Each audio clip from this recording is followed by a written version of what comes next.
Hello, everyone, and welcome to our Week 2 wrap up for Channel Slowly Bleeding. This is a special episode as it's also the first episode of our Investment Corner segment. In this segment, we will be talking about Magic Online investments and possibly ways to make money on Magic Online without having to go into drafts. Now, this is more an example of the kind of things that I try to do to make additional money at Magic Online. Do not consider this sensible investment advice.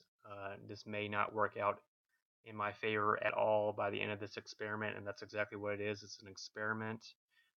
But I'll show you everything I do on this account to try and lose as little money playing the game as possible.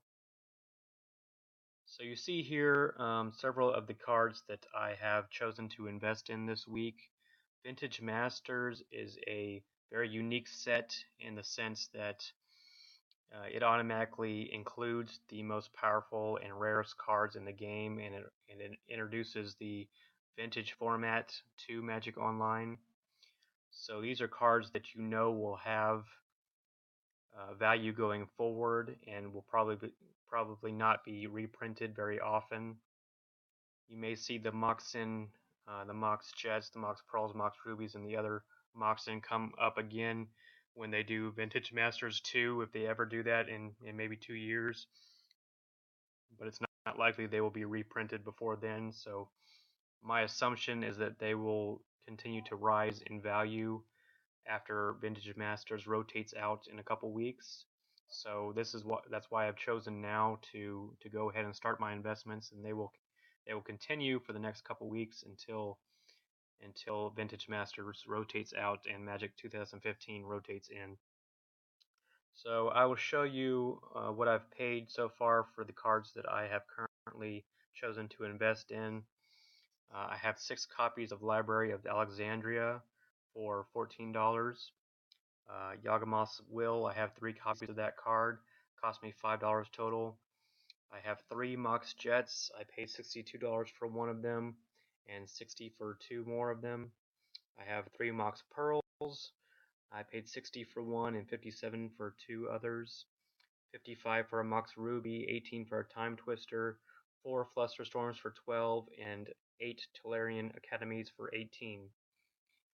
Now the criteria that I look for when investing in Vintage Masters cards is looking for mythics or special rare cards, and I also look for cards that before Vintage Masters came out were worth at least twice as much as what they're worth right now.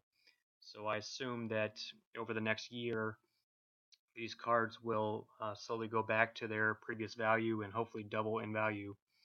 Now the Moxen were never released before Vintage Masters, so there's no telling whether they will hold their value or possibly go up, but I think if the vintage format remains prevalent on Magic Online, then there's no reason to expect that they won't double in value as well.